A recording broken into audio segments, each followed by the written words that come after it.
Okay, let me erase the board here.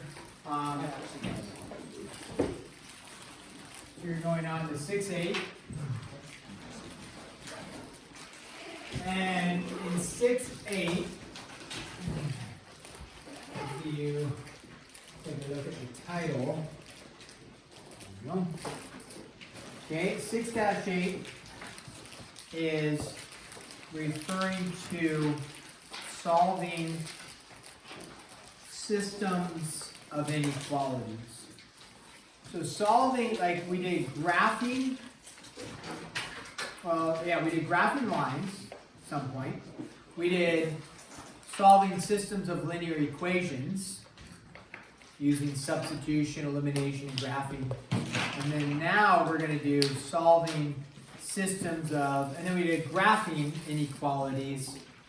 Now we're going to solve systems of inequalities, and we're going to do that with the graphing method. Okay? So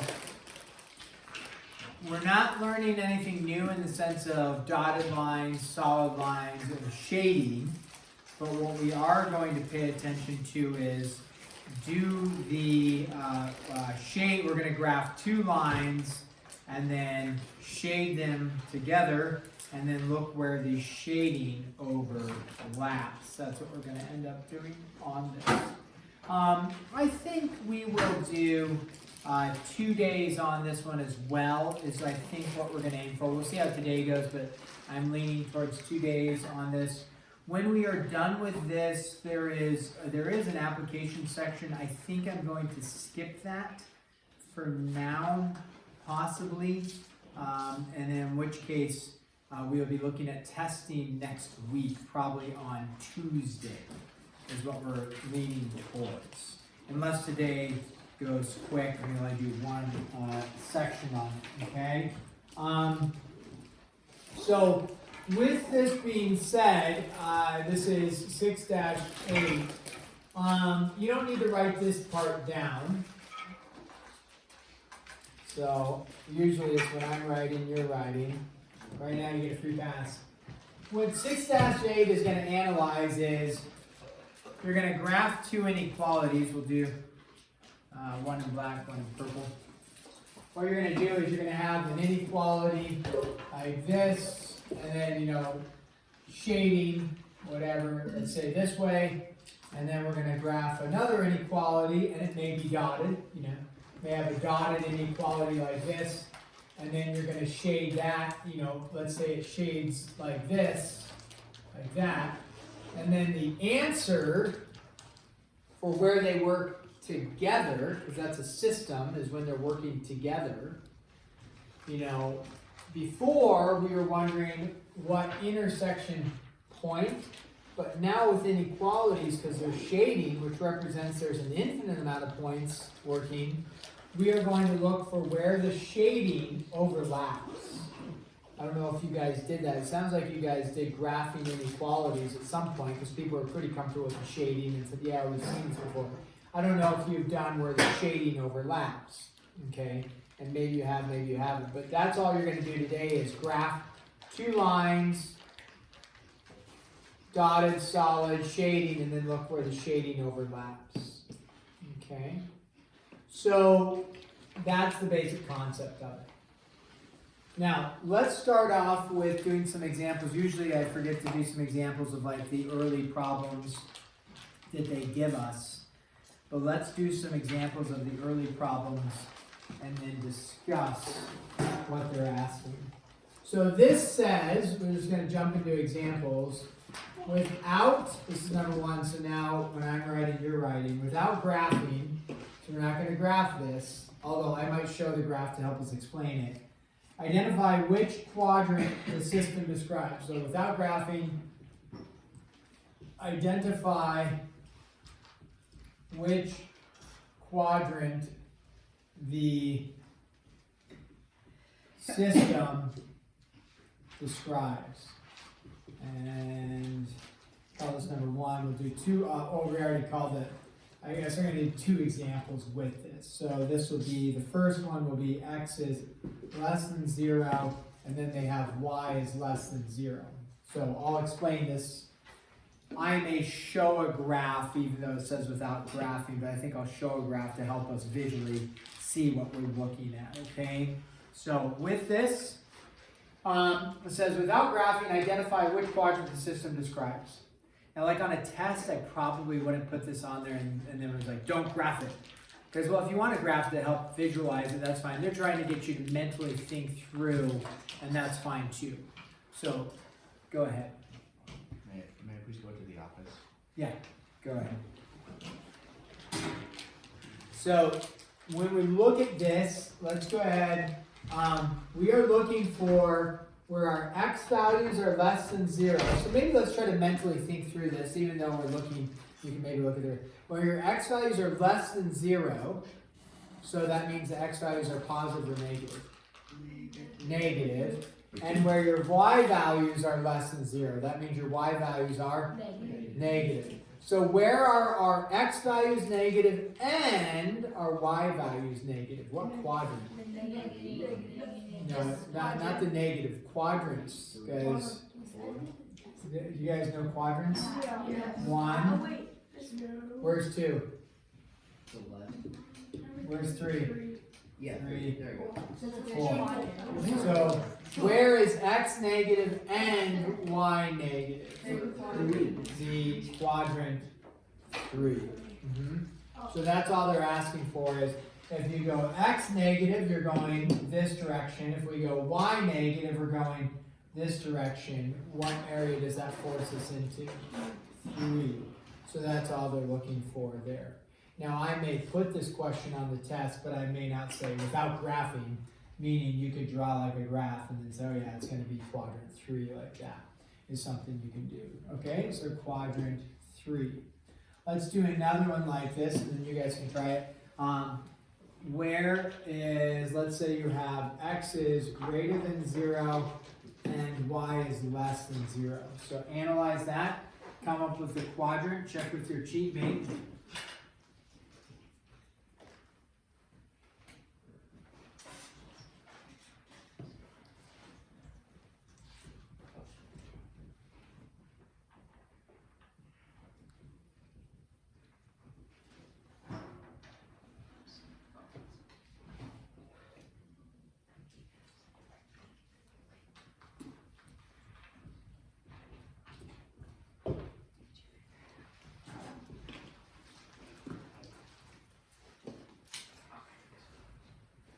Okay, which quadrant did we state, William?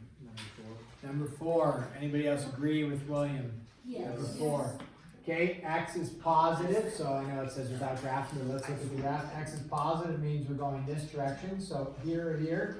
Y is negative, so we're going down that direction. Where's the only spot that could work?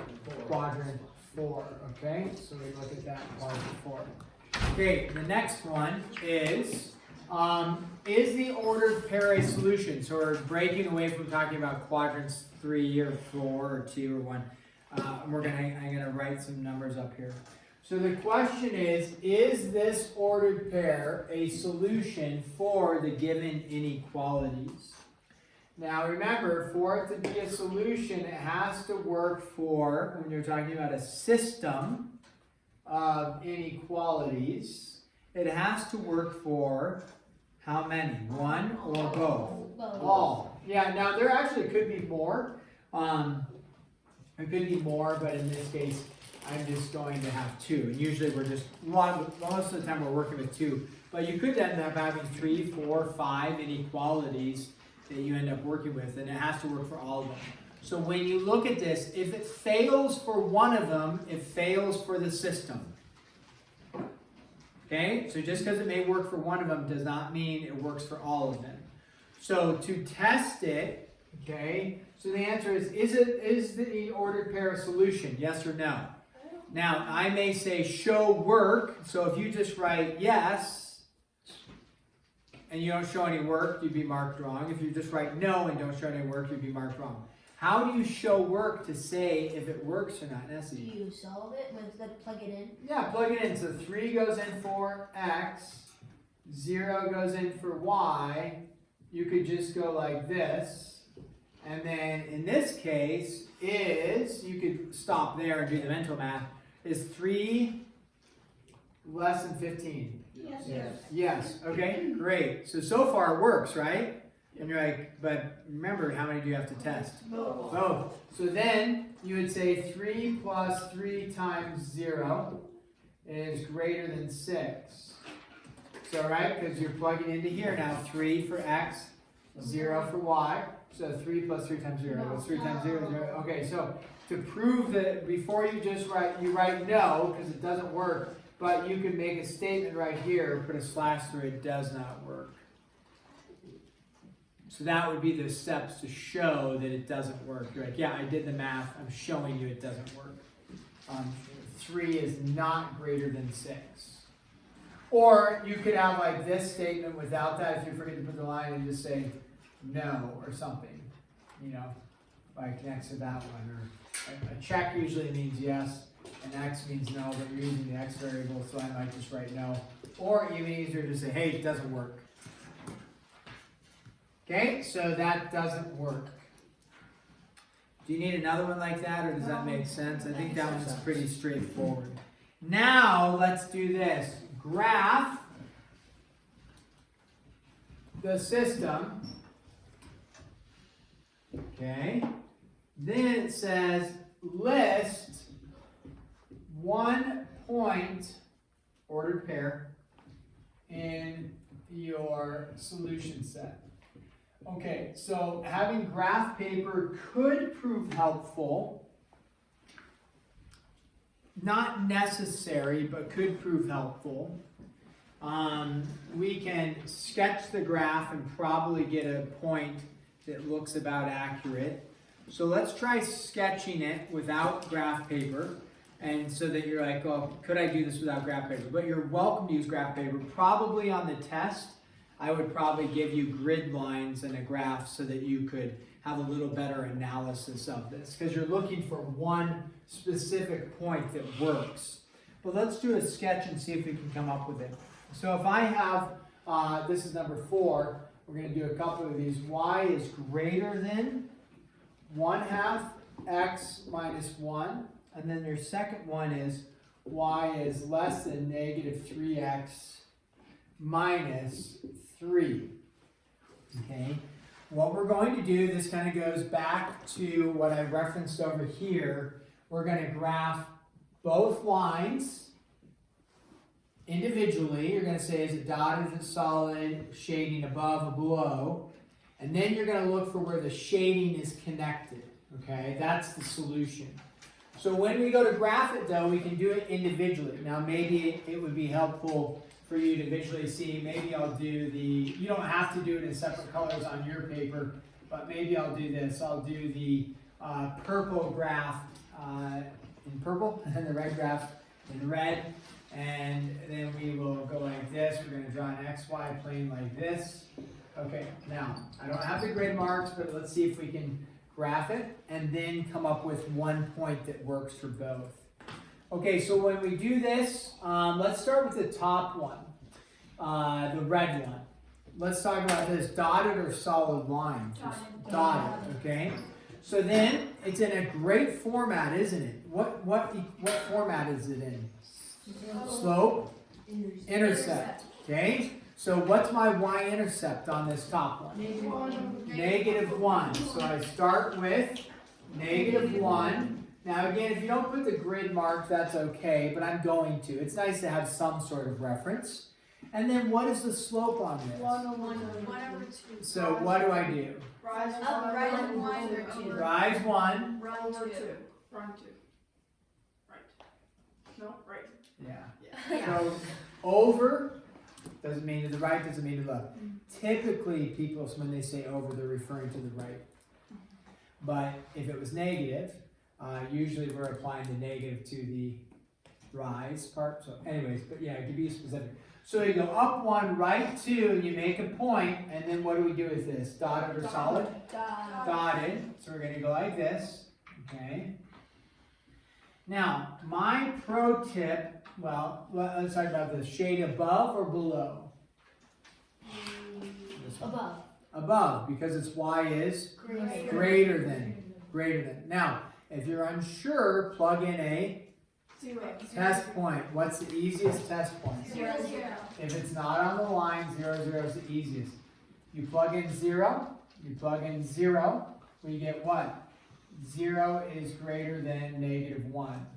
True or false? True. So does 0, 0 work? Yeah.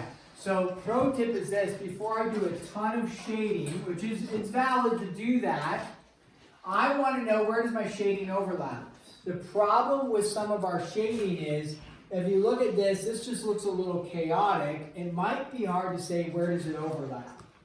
So rather, like if I were to do this and it was on a test, I would actually go like this. I would shade, and then what I would do is erase the part that doesn't work, and so then it's obvious that the only part that overlapped is right there. If you want, some people do what they call cross hatching. What that means is that all the shading this way goes like that, all the shading this way goes like this, and so it crosses. It's called cross hatching, and so then it's like, oh yeah, that's a little more obvious there. Some people, they really want to shade, down here and up here. They do that shading, but it's really light, and then they make this a really dark shading so that it's obvious. That's fine too, as long as it's obvious where the shading overlaps. Here's my pro tip for at least what I like to do. Wow, this is not a very good dotted line. Okay. What I usually do is, okay, the shading's above, I just, like for now, I just put a little arrow, I know I'm going to shade above that way. And then I'm going to graph my other line, make a note where I shade, and then figure out where they overlap. Okay, so y is less than -3x minus 3. Dotted or solid? Dotted. What's my y-intercept? -3. -3. So I go to -3, right? 1, 2, 3. I'm going to make a mark. What is my slope on this? -3. Oh, wait. So rise. Lower. -3. So lower at 3, so go down 3. Over 1. Run 1. To the left.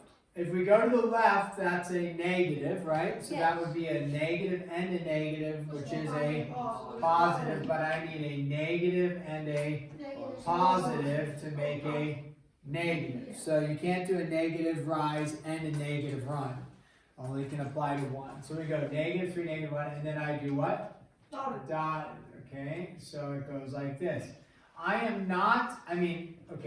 This is why we can do a sketch graph here, because I'm not looking for this one intersection point. In fact, that point where they intersect doesn't work because both lines are dotted. So it wouldn't work for either one, okay? So that's why you can get away with just sketching on an XY plane without grid marks, is because we're getting the general look of it. We're curious where the shading overlaps, and where the shading overlaps, based off like this picture, there's a ton of points that work. Infinite amount of points. Not all reals, because not every point works, but there's an infinite amount of points. Okay, so this one was shaded above. What about the purple? Are we going to shade above or below? Below. So if you think about this line, things that are below it are to the left, so we're shading this direction. The issue is if I say, okay, I'm shading this direction, I'm going to shade like this, does that match shading above or here? No. So I think we're shading to the left, we're shading above. Do we see where our shading is going to match? Answer is yes, all of that shading. Again, if you want, and you end up doing like a light shading above over here, a light shading below over here, that's not going to be marked wrong as long as it is absolutely clear that this shading is where it works together. It then says pick a point in your solution set.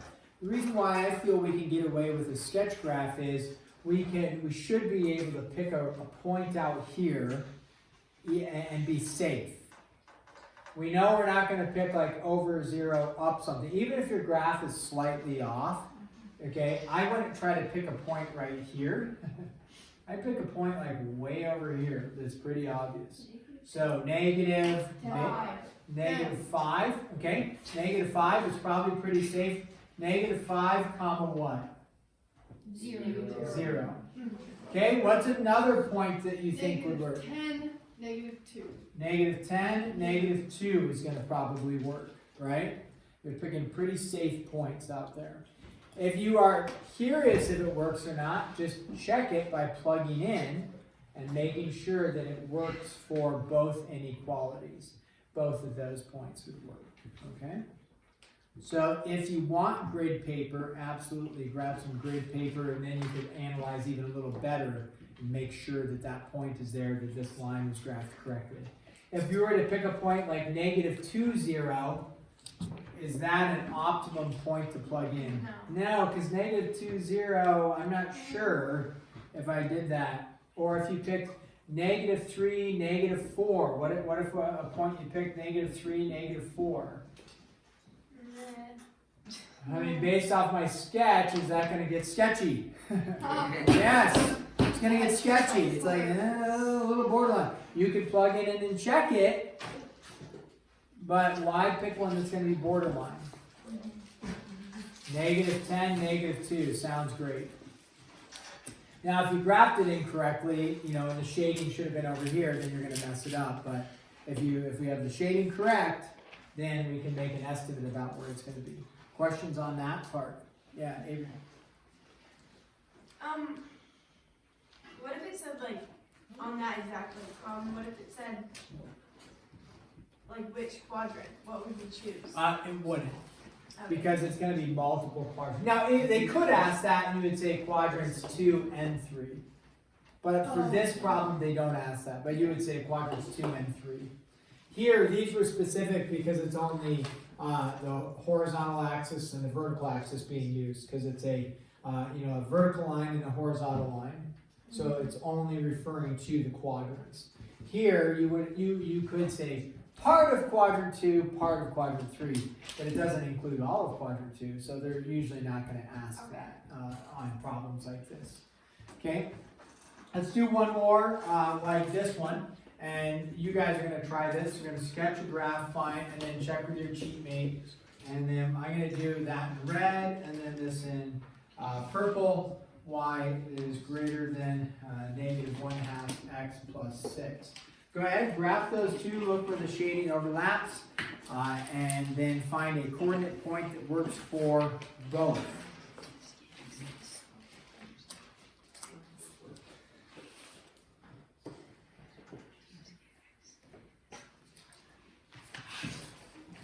Sorry, I'm in your way.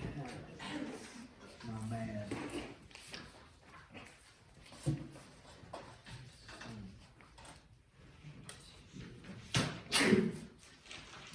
You've been blessed.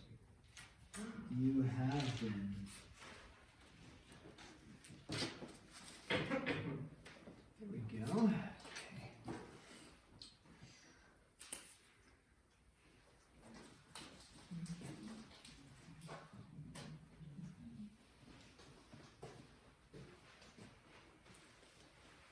Check with your support team around you. Hopefully everybody can at least analyze dotted or solid, as a start. Is your red inequality a little unique? Sure, but hopefully you're getting very comfortable. We've worked with these quite a bit where that's like, perfect, that's an easy one on that red one. It may not be, but hopefully you're getting comfortable with what those look like.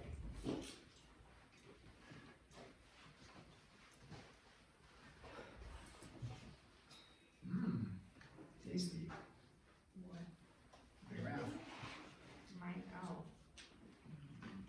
think it tastes like crap, like just not tasty. Okay, looking pretty good. You all right, dude? Back's killing me, I heard it. You did see it today. Oh, I'm so sorry.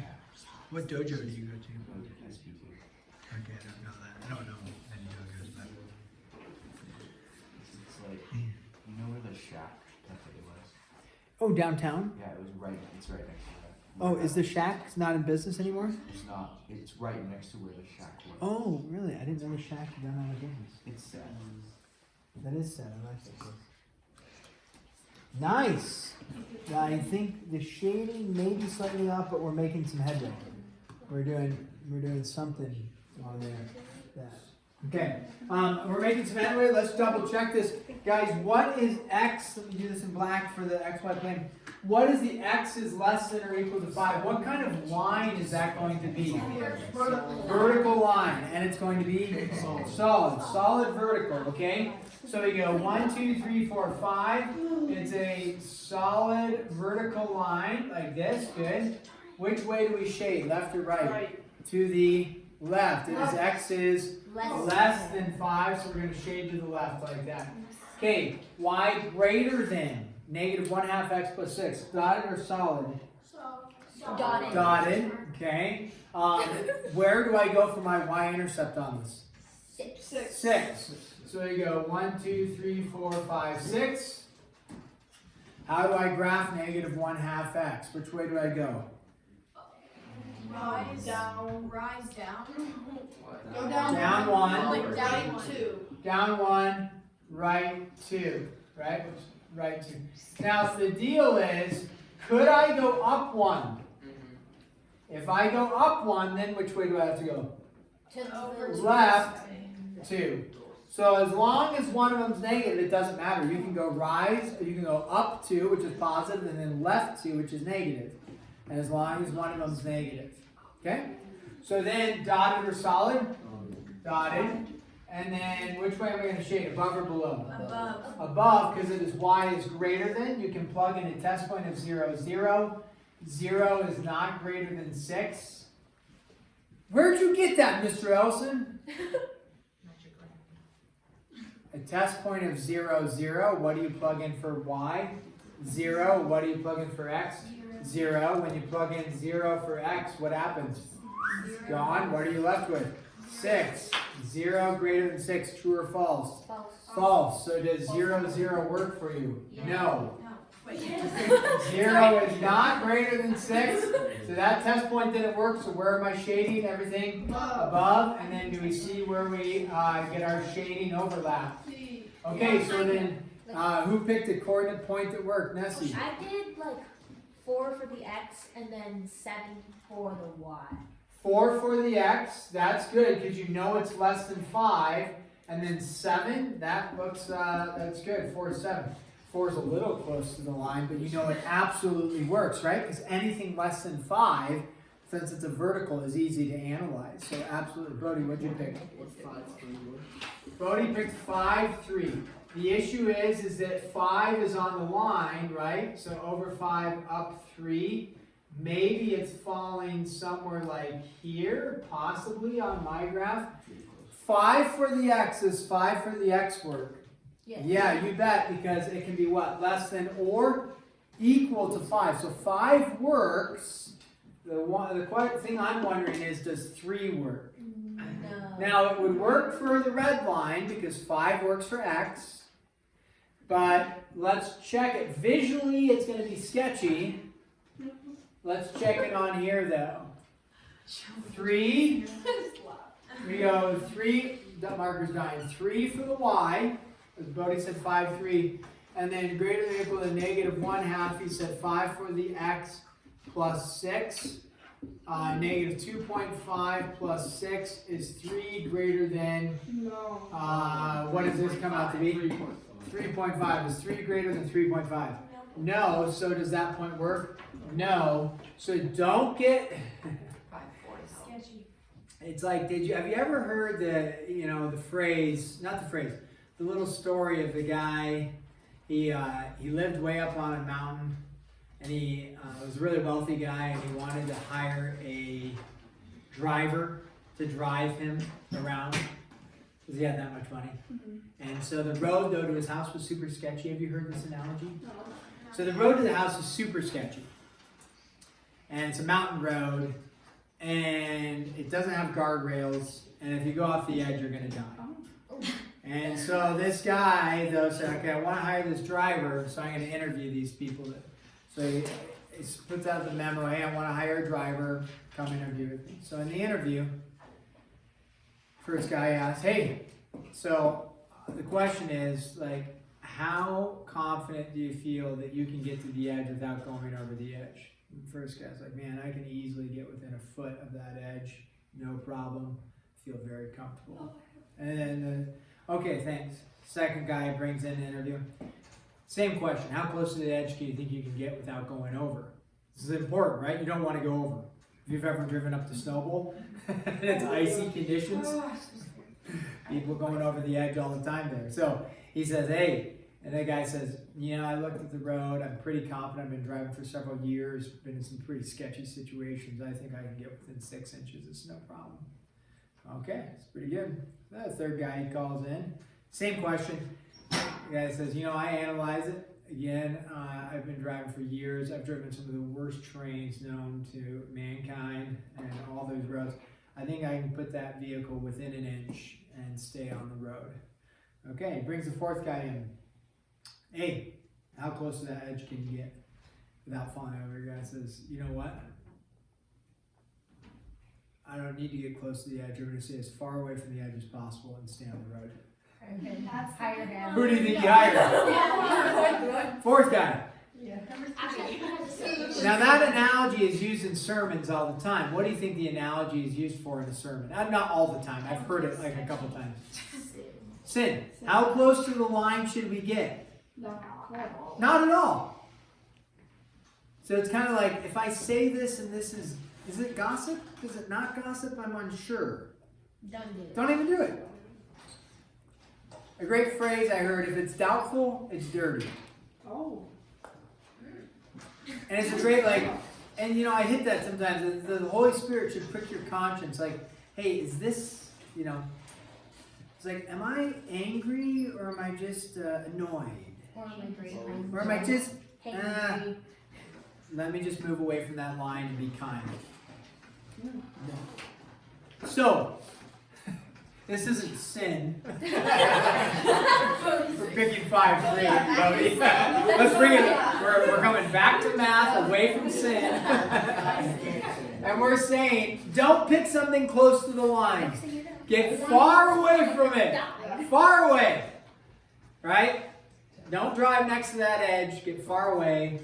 Get hired by the guy. All those people probably died on the way down. Rosie, what's the point you're going to pick? Would 0-12 work?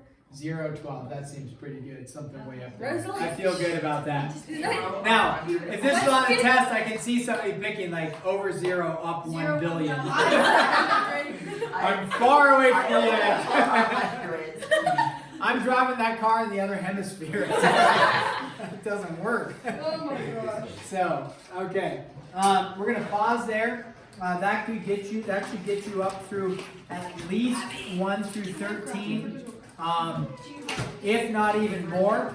Tomorrow we will make a 2-day lecture of this. We are going to graph a couple graphs that have 3 or 4 inequalities. Not really complex, you just have to figure out where the shading connects in all of them. It gets a little more tricky just because the picture gets a little more cramped with the shading. So enjoy this. If you want graph paper, you know where it's at in the back. And then we will end up testing, guys, I'm pretty sure on Tuesday. Unless I decide to throw that application in on Monday, then we'll test on Wednesday. Wait, give it to us. But let's plan Tuesday. 2-day lecture, this is due on Monday. Due Monday. Are you listening? Due Monday. As we'll lecture on it tomorrow.